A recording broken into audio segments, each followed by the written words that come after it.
मगर उसे पता चलता है कि वह तो टूथब्रश से भी छोटा है। वह नहाना चाहता है, बड़ी मुश्किल से शॉवर जेल की बोतल पर चढ़ जाता है, पर ताकत कम है। जैन दयालुता से मदद करता है, मगर अगले ही पल एक बड़ा सा लोथड़ा उस बौने को पूरी तरह ढक लेता है। वह घबराकर पानी में कूद जाता है और खुद को साफ करने लगता है। जैन भलाई में नल भी खोल देता है, पर अगले ही क्षण वह लगभग डूब ही जाता है। जैन घबरा जाता है और बेचारा बौना बुरी तरह डर जाता है। उस बौने का नाम है सैफी, जो एक नया नया जादूगर है। यही तो हुआ था बीती रात। जैन को दरवाजे के बाहर कुछ हलचल सुनाई देती है। जिज्ञासा में वह नीचे देखने जाता है और बिल्ली भी उसके पीछे पीछे चल देती है। अचानक एक तेज रोशनी चमक उठती है। जैन पास जाकर देखता है तो उसकी बिल्ली वहीं जड़ होकर खड़ी है। यह देखकर जैन बुरी तरह घबरा जाता है। फूलों के गमले में तभी कुछ हलचल होती है। जैन हाथ बढ़ाकर छूता है, उसके हाथ में एक हथेली जितना छोटा आदमी आ जाता है। जैसे ही उसे पता चलता है कि जैन ने उसे देख लिया है, सैफी अचानक जैन को काट लेता है और फिसलकर रुई के कटोरे में जा गिरता है। फिर दीवार से एक पेन उतारकर जैन की ओर इशारे करने लगता है। जैन तुरंत पास रखी बोतल उठाकर सैफी को ढक देता है। सैफी समझ जाता है कि अब बचना मुश्किल है, इसलिए पेन नीचे रख देता है।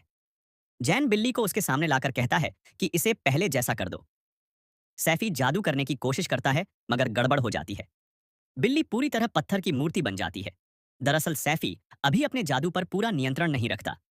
उसी वक्त किसी के आने की आहट होती है और जैन जल्दी से बिल्ली को छिपा देता है। सौभाग्य से पिता को कुछ पता नहीं चलता।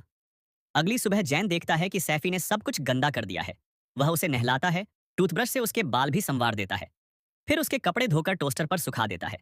धीरे धीरे दोनों अच्छे दोस्त बन जाते हैं। पेट भरने के बाद जैन फिर बिल्ली को लाता है और सैफी से उसे ठीक करने को कहता है। लेकिन तभी एल्सा वहां आ जाती है और सब देख लेती है। जैन को मजबूर होकर सारा सच बताना पड़ता है। एल्सा सैफी को देखकर स्तब्ध रह जाती है। रात को तीनों क्रिसमस का पेड़ खरीदने निकलते हैं, मगर तभी पड़ोसी दादाजी सैफी को देख लेते हैं और उसके पीछे दौड़ पड़ते हैं।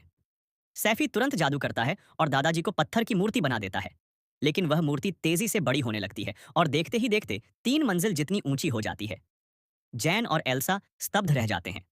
बाद में पिता उन्हें भोजन कराने बाहर ले जाते हैं। जैन सीप देखकर घबरा जाता है, मगर तभी सैफी जादू करता है और सीप को सैंडविच और स्वादिष्ट सुशी में बदल देता है। जैन और एल्सा खुश हो जाते हैं, मगर तभी सेवक आ जाता है और कहता है कि यहाँ बाहर का खाना मना है।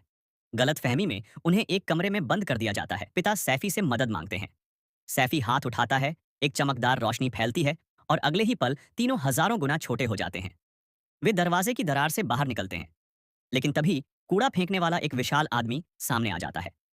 वे किसी तरह बचते हैं, मगर तभी एक गिरता हुआ सेब लगभग उन पर आ गिरता है। अब पिता घबराकर कहते हैं, हमें फिर से बड़ा करो। लेकिन